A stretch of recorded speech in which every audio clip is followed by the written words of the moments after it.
strats. And then naging 1-3-1 yung rotations. And now this time, at least maaga ngayon nagkaroon ng warning ang BSB na, hey, magbabago tayo ulit. Magiging 5-man ban. And I think, given the history of BSB, like what we've said, the best ones to adapt in the game. Ladies and gentlemen, we are now at the draft, the 5-man draft. Onic PH, priority banning the Valir Yeah. and the Tabs. And that only means that they would go full fighter setup dito for the side lanes. They're not gonna go for those cheeky mage side lanes. Yeah. Probably an Esmeralda for Onic PH. Hindi natin alam. The Thams is there as well. Usually kapag Valir na yung binaban mo, you wouldn't really want the other team to actually get it. Pero the thing is, wala yung Thams dito. Binan ng Onic PH. They ban out the Uranus din. Onto the side of BSB, they ban out the Yuzhong, Selena. So that is an implication na baka gusto nila mag-Yison Shin. Pwede. Kasi tanggal ang vision control dito. Sabi ng BSB, ayaw namin ng high tempo vision control coming in from your side, especially with the Selena. But then again, the Luyi is also open. Yeah. The Popol and Kupa is also open for Onic PH. Let's see kung papasok ba dito yung sinasabi mong all fighters, pseudo fighters and pseudo tank setup for Onic PH. What is going to be the opening? Esmeralda is an option. Atlas is also an option, actually. Kufra is an option. Pwede sila kumuha ng YSS. It wouldn't really hurt them if they would go for it. Oh. And they will go for the Khalid. I think for some of the teams dito, like Onic PH, for Bren and the others, parang hindi naman sobra-sobra yung pagkakaroon nila ng emphasis into getting that Khalid. Pero kasi sobrang annoying ng Khalid. Yeah. Magugulat ka na lang na hindi pala namamatay. Oo. No, magugulat ka na lang na akala mo nagdadasal eh. At ang taas ng sustain. Actually, that self-healing is a good kit for the offlaners, the sustain side laners. And we're still not sure if who's gonna play it, if it's going to be Iyaknu and Lar. Meanwhile, na-open na dito, like what you've said, Butters, Yishon Shin. There's actually a nerf on Yishon Shin. Yeah. But still, players are using it because of the vision control and of course, yung crits. But we shall see dahil mukhang inubos na ng Onic PH dito yung kanilang side lane fighters, the Balmond and Khalid. Yeah. And ito na yung sinabi natin kanina, Manjin. Double fighter setup onto the side lanes. So they don't really want Valir to be there. Bakit mo baban si Valir? Because Durance is one of the things na talagang kaya ko counter dito. Yeah. And kapag ikaw isang Valir, parang natural Durance carrier ka eh. Oo. Kasi may ability power and meron ding damage, 'di ba? There we go. Diggie yung kinuha nila. There we go. Ang itlog. It could be the cheese strat na ginawa ng Aura PH. Pero kasi ang tinitingnan ko dito for Onic PH naman, if they ever if BSB pick that Diggie at pinaplano nilang gawin yung same strat as Aura PH, Onic can go for the Hilda. Yep. Tapos kunan niya ng stacks. Ng ulti etong si Diggie. Si Cap 1 siya manggagamit. There you go. Heroes that benefit with bets are actually good counters. Great counters actually. You know what yung for isa the pa? Diggie. Sino pa? You know what yung isa pa? Yung talent, yung emblem talent, Festival of Blood. There you go. Even the Mincitar can actually be picked here. Passive, no? Yeah, it's a good counter to the Cho. But I think, sabi ng BSB dito, teka lang, napanood nyo na yun ng week 1. Pwede naman natin baguhin ng week 2. I like the concept here with the Diggie din kasi it saves the Yishon Shin. Classic time journey technique mula sa Diggie. Even the Raging Storm, pwede siyang makawala. Yep. Kahit papano. So, we shall see kasi papasok na tayo sa ating third phase ng picks and bans. Dati Dati second phase lang eh. Eto, Mena. Sa totoo lang, hindi ko na nakikita dito na gagawin nila yung Diggie strat. Ako din eh. Kasi masyadong strong yung side lanes dito ng Onic PH. At para mapatakbo yung Diggie strat na yun, nakita niyo yung ginawa ng Aura PH yun. They banned out the Uranus, they banned out the Cho, they banned out yung mga, sabihin natin, Yuzhong, para hindi na makontrol yung lane. Etong dalawang fighter sa side lane ng Onic PH, yung offensive and defensive nila, mataas. Very strong setup. Yes. So, if you don't win your side lanes at pinamigay mo pa yung Diggie mo, that means 2 tao na lang yung gumagana dun Yes. sa lineup mo mismo. Yes, there's a certain way for you to play that ano ba pwede nating tawagin? Itlog strategy. You need sustain lanes. But I think not just your side lanes kasama na din yung mid lane mo doon. No, that's why good din yung Jason Shin. But this time, BSB they're respecting the course here now for the side of Onic PH. I like the Tams and the X-Borg ban para sa side ng Onic. Looking at it dito, I just feel that yung X-Borg was a good ban. Kasi ayaw mo din kasi onto the side of Onic PH na magamitan yung Glowing Wand tsaka Ice Queen Wand setup for these fighters. Oo. They're very tanky. Yes, they're very tanky. Pero kasi consistent yung DOT ng isang X-Borg. Yes. And actually, 4 na fighters ang bina ng Onic PH. And yung Tams, oo nga. I think there's a little bit of visual bug here for Onic PH. We're gonna check that out. What is the other ban? But it seems like it's another fighter. It seems like it's another fighter for Onic PH. Napaha ka doon, Butters.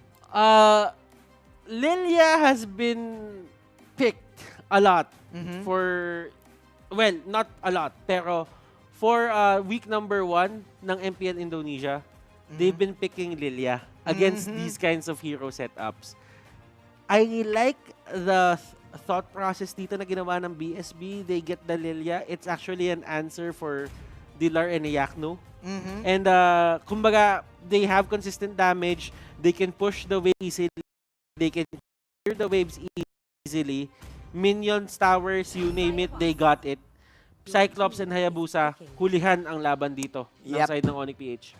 I like it. I think it's the only option then for Onic PH since nawala yung Farsa and nawala yung Valir. And going back to your point, the Lilia right now, baka bumalik din. It's a good combination after the time pull of the Diggie. Lalabas ang mga black balls ng Lilia dito. So much damage actually coming in for the side of BSB. Ang tanong, kaya nila ma-burst itong lineup ng Onic PH, especially having the Atlas, Khalid, and the Balmond. But there you go. That's your burst. Terizla, That's your damage. Si Terizla, nagkaroon siya ng significant buff in terms of the slow ng kanyang ultimate.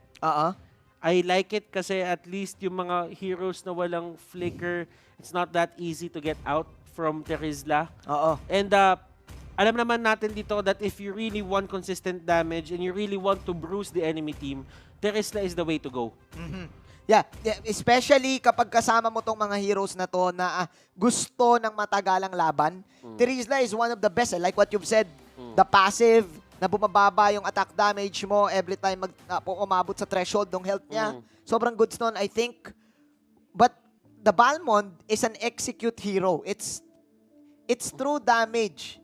Execute siya. So I think parang nagko-kontrapelo Yung passive ni ang tawag Terizla, dito, pwedeng ma-counter lang nung Balmond ang tawag dito pare, complicated relationship. Complicated relationship.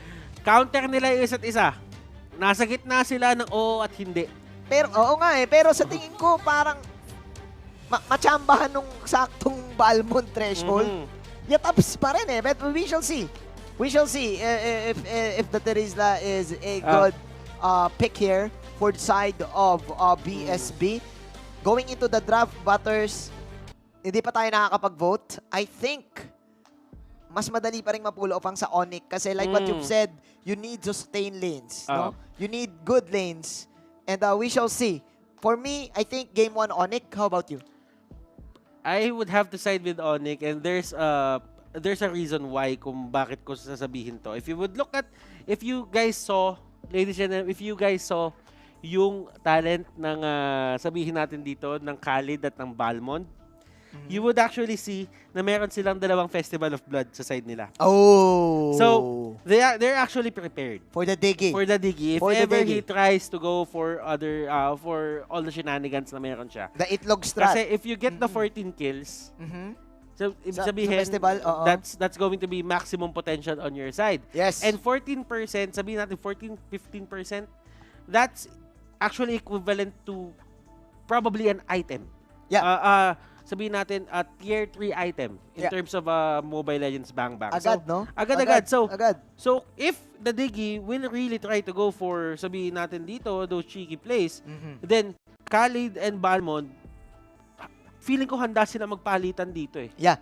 Naka-ready. Naka-ready. Yung Onic PH, kumbaga, nakailang rank games din siguro sila na may nagdigi. Yeah. And guys, I think if you're wondering what's the final ban for Onic, Hilda pala Oo. yung bina nila Hilda dito. yung Kaya bina nila. siguro na puwersa yung BSB kumuha nung Terizla Yeah. on their side. And yes, I agree with you, Butters. Interesting na nagkaroon din ng mga emblem adjustments dito ang side ng Onic PH. But we shall see, it seems like BSB is practicing the Itlog strat. We're seeing something new here. Lilia is back in the lineup. Ladies and gentlemen, game number 1, the Lilia is the support here para sa side ng BSB. Lar, pumapasok na siya dito ng kanyang sand skateboard. Sand skateboard. As Team BSB will just use the flame shot to negate that. Ladies and gentlemen, we are now up to the Little Wanderer Onic PH getting that free one in the top lane. So, bakit sobrang importante nung dalawang flame shot dito nung side ng BSB? Cap 1 and Trevor, meron silang flame shot that has a 60, if I'm not mistaken, a 60-second cooldown. So that means 150 yung flicker. Yeah. 150 yung flicker. So for every flicker adjustment na meron sila, or every flicker cooldown na meron sila dito onto the side of Onic PH, kung hindi man sila naka-pull yourself together, they actually have 2 uses of the flame shot. Every time. Every time. Every time. So, hindi makakalapit kagad dito ang Atlas, and hindi rin pwede makalapit kagad si Yakno. And I think BSB, hindi natin... Nanakaw! Nanakaw ng mountain siya, ano? Nanakaw. Nanakawan sila dito. Drix actually gets that orange buff. Wow. Nice mountain shocker mula kay Drix, pero mukhang may heavy follow-up dito na perfect match. Si kaibigan Jay, papasok na naman si Wise dito with the quad shadow. No power star power lockdown yet for Wise to Venus actually to get the counter initiation. BSB getting a free orange buff for Drix. Easy farm for Drix. Level 5 na si Drix dito. Meanwhile, Onic PH, ladies and gentlemen, still finding their experience. Medyo unfortunate. Actually, sobrang unfortunate. Sobrang unfortunate. Kung ikaw ang Hayabusa kasi gusto mo talagang magkaroon ka ng proper levels to get yourself going. Especially na Diggie lineup tong kalaban mo. Oo. Ay, nako. May sinipa pa. First blood coming in from Joe. BSB on a roll for the first 2 minutes ng ating laro. Alam mo, ito yung nakikita dito. BSB, they got the orange buff na bigay nila kay Drix yun. Drix has an extended amount of orange buff dito. So that means, kapag lumabas yung turtle dito, yung first turtle, may assurance siya na meron pa siyang orange buff. There you go. Now, yes. Now, Onic PH, ang nakakapagtaka dito sa totoo lang, nakapag-set up naman sila dun sa may taas and they really went for the aggressive kahit nandun mismo si Drix. They really tried to get the kill kahit papano para ma-level or ma-equal yung playing field. Yeah, gusto nila kahit papano makakuha ng tamang exchange. But Butters, ikaw na nag-point out nito. Since may extended orange, why not? I-go natin ang laban. Ayun yung star power lockdown. Oh! Pero Raging Sandstorm onto 2. At may time journey pero delay na ata ng onte dahil nakapatay pa dito si kaibigan Drix. Single, double. Long range, melee range. Crits are real. The Diggie is the one falling down, but BSB getting 2. Meanwhile, meron pa silang turtle and nakuha pa nila yung top lane tower. BSB is now in control sa first 4 minutes ng ating laro. And Cap 1 here to scout out Wise. Cap 1, magiging sacrifice na lang siya dito. That is the Diggie death. And mukhang dito na papasok yung strategy ng BSB. Hindi na ngayon makaka-rotate ng maayos ang Onic PH dahil nga nandito, ladies and gentlemen, si Capuan, alam na kagad ng BSB kung saan pupunta itong mga tanks. Trevor dito doesn't have the black shoes to get away. Knock shoes. Knock shoes. Capuan dito is doing a late tribute para sa buhay niya. Naging late tribute na to. Kumbaga, hindi to katulad nung ginawa ni Caplicia from the get-go. Yeah. He took himself down. Ang ginawa niya dito, he just went for the early levels. Sinubukan niya muna kunin yung extra level sa time bomb niya para magkaroon siya ng extra threat. And look at this. Hinahanap niya talaga kung nasan dito si Wise. At least may onting damage. And I think it makes sense. It makes sense talaga ng todo. Kasi ngayon may sustain na yung team nila eh. May sustain na yung BSB, malakas na si Drix. Siguro bukod doon sa auto-alarm bombs na pinapalakas na yung damage, gusto niya rin na kaya na mag-sustain mag-isa ng mga teammates niya. And mukhang dito na papasok yung sinasabi nating Diggie Strat. Let's see how can the Festival of Blood counter this. Mukhang tinutuloy-tuloy pa rin ng Onic PH ang pag-kill sa kanya, pero ang BSB kuha na ng kuha ng mga towers. I've been hearing a lot of things about, sabihin na natin dito sa Diggie, na bakit niya ginagamit yung ultimate niya. Wala naman siyang ninenegate na kahit anong stun. Wala naman siyang ninenegate na kahit anong slow. It's a matter of getting the extra armor. Yes. And when you get the extra armor, what does that do? They actually use more resources than intended. To get you. Pero Atlas will actually get the turtle. That is the kill onto Drix. Star running away. Pero hinampas siya ng maso dito. At ayun yung star power lockdown ni Oh My Venus. Sama pa ng mga planets attack with the execute kill. Coming in from Iaknu, Trevor, still running away, and BSB, even though nakakuha sila ng magandang vision, nakuha sila ng magandang space, it's still Onic PH getting that victory. Capuan now in the mid lane. Pause muna tayo doon sa Itlog Martyr strategy. Kuya Butters. Meanwhile, kukuha ata dito si Wise, pero flicker out on the Cho. And alam na natin yan, automatic. Huwag ka na magtaka kapag namatay ang isang Diggie. Ngayon, katulad nung post ng Onic PH kanina, Winnie the Pooh, hindi Winnie Monson, Winnie the Pooh, ang Onic PH dito in terms of getting the objective sa buong mapa. Oo. Wish sila magpapatigil dito, pre. Hindi talaga. Wish na wish. Wish Kalip. Wish. Wish na wish. Wise na Wise. Oo. And look at the score of Wise. 5-0-7. Ladies and gentlemen, this is scary kasi even though you are the Lilia, even though you are the Yishun Shin, with the shadow kill, susundan ka ng ultimate ni Wise eh. Susundan ka ng ultimate. So this is looking bad right now for BSB. Onic PH, they stayed with their win condition, and their win condition is to the clutch win that turtle fight. After that, they're now in control of the entire map with just one fight. Butters, 15-4. BSB they were actually leading by 2K, 3K kanina. But I think BSB, they underestimated the damage potential of the AOEs na meron ng Onic PH. Kung kailan ginawa nila Capuan etong sacrificial Diggie, feeding Diggie strategy, doon bumaliktad lahat-lahat. And it's not like Onic PH dito is actually putting a lot of emphasis para kay Diggie na ma-takedown siya or alam mo yon, pagkaisahan siya ng mga tao dahil nagbibigay siya ng kill. Ang ginagawa dito ng Onic PH, sige gawin niyo yan. Kulitin mo si Wise. Pero si Wise lang bahala sa'yo. Okay lang. Okay lang. Okay Hindi ka namin iintindihin. Nakakilling spree si Wise. Kapag ka na-takedown ka niya, kung ano man yung bomba na binato mo, na lifesteal niya yon galing sa sarili mong buhay at nakuha niya yung killing spree proc. So it's going to be okay. Sulit. Sulit pa rin. Kumaga, kahit walang gold, sabi ni Wise, okay lang, mayaman ako. Oo, mayaman ako. Hindi ko kailangan ng gold. Malakas na ako. May item na ako. But the thing is, kasi kapag ka na-takedown mo si Wise dito, there is this illusion na kapag ka napatay mo etong si Wise, yung kanyang kill streak, napakataas. So, pagka yung kill streak na yon napakataas, ibig sabihin, mas malaki yung shutdown gold. Shutdown gold na binibigay. Totoo. Pero yung shutdown gold na yon hindi siya actually nag-equate dun sa nakukuhang pera ni Wise. Kasi at this point on, wala nang binibigay na gold yung Diggie na yan. Totoo.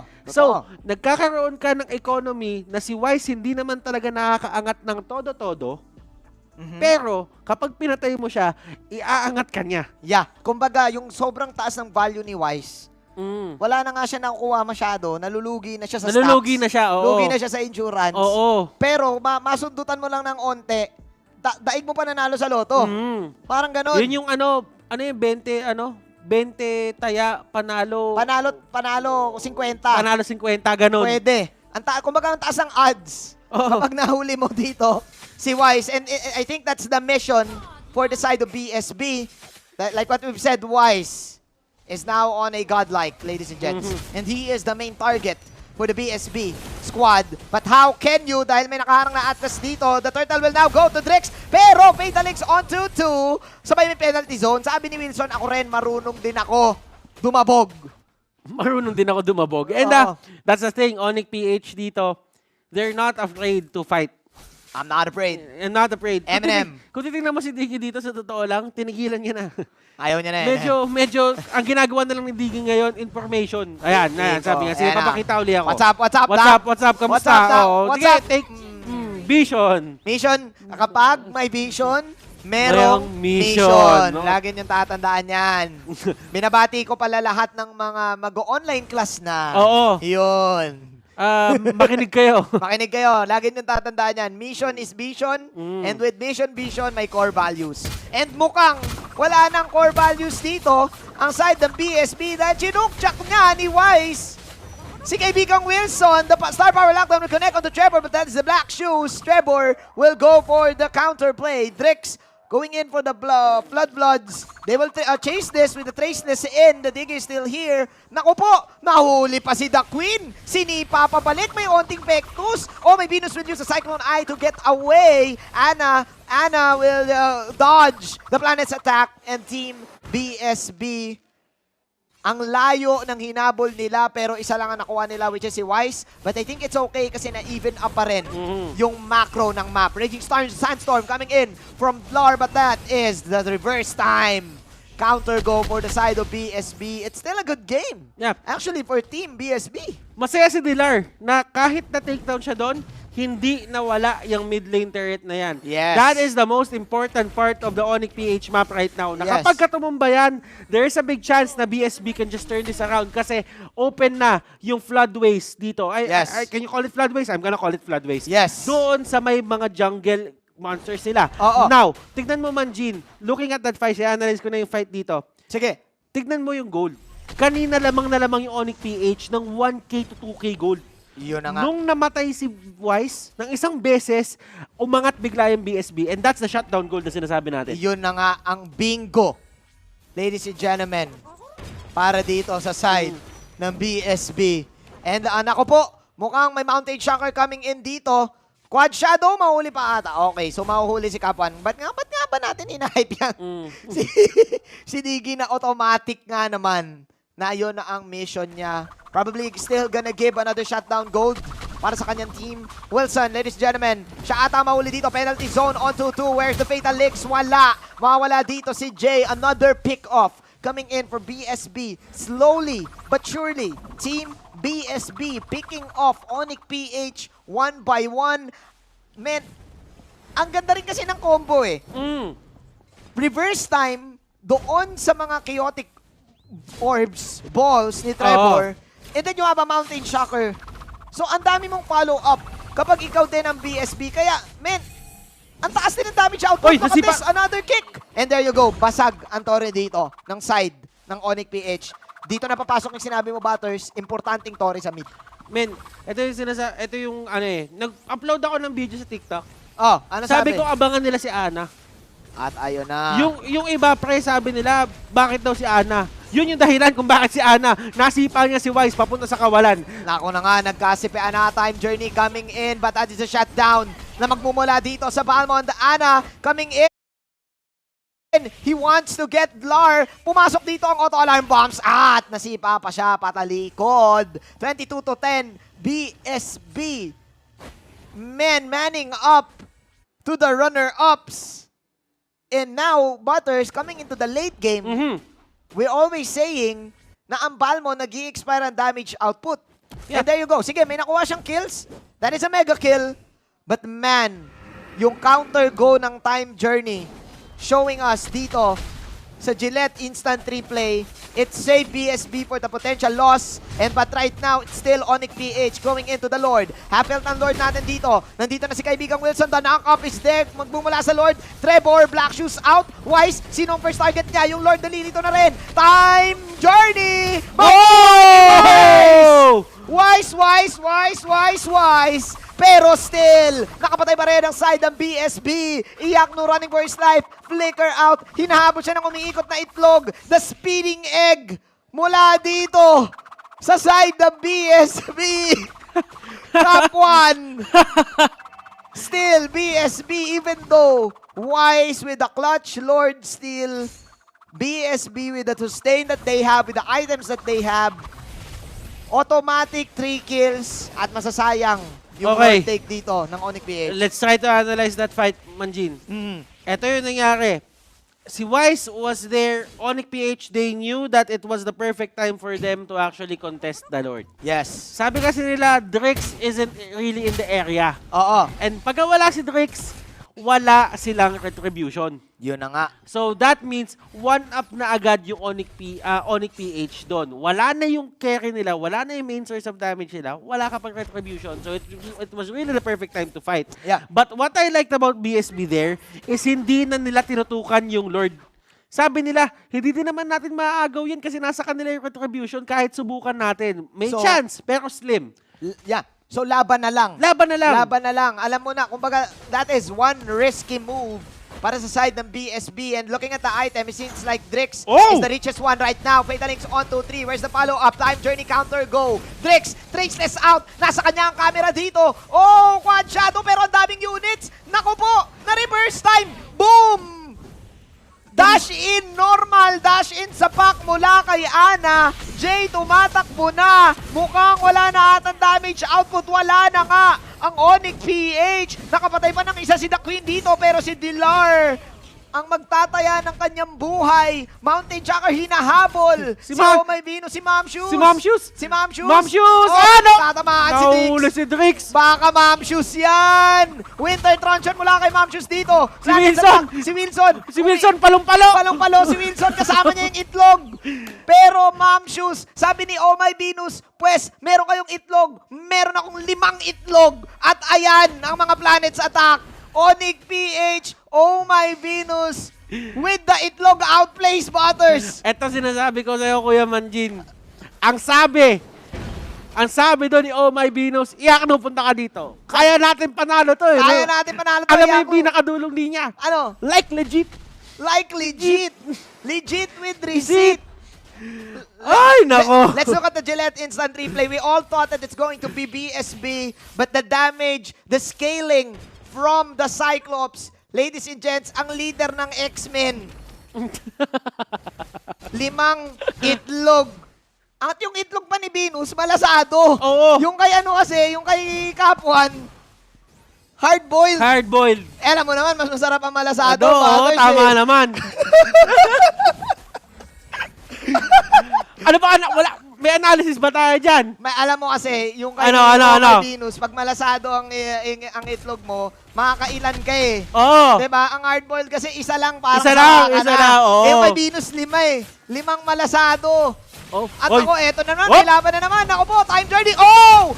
Penalty zone on to 5. At look at the damage of Oh My Venus from the back. That is a killing spree para dito kay Cyclops at umikot na. Patay na pala yung Diggie dito habang si Iakno hinahabol. Sabi ng BSB, it's our time to shine. Hinahabol din na si Iakno dito pero ayun, shut down para kay Oh My Venus. Sabi ni Drix, not in our town. 20 to 30, wipeout ang Onic PH. Hardboil pa rin. Sa side ng BSB, it seems like it's the end of the game, Butters. It really looks like it. May cannon sila dito sa may middle lane. BSB, they can take this straight to the base. Onic PH, they actually lose game number 1 against BSB. BSB dito. Wow! Di natin pinag-usapan yun. Oo. Pero wow! Wow talaga. There you go. Still, the Diggie strategy in the mid fight. Pansign. Pansine. The Diggie strategy in the mid fight, it paid off, Butters. We all thought that it's gonna fail, pero sabi ng BS, bakit nga naman namin i-reveal agad? Kunyari, practice lang sa umpisa. And it was a team effort for the side of BSB kasi everyone in their lineup ay nag-scale. Yeah. And this time, natapos nila yung game. I would like to make a comment about dun sa Diggie strategy na ginawa dito ng BSB.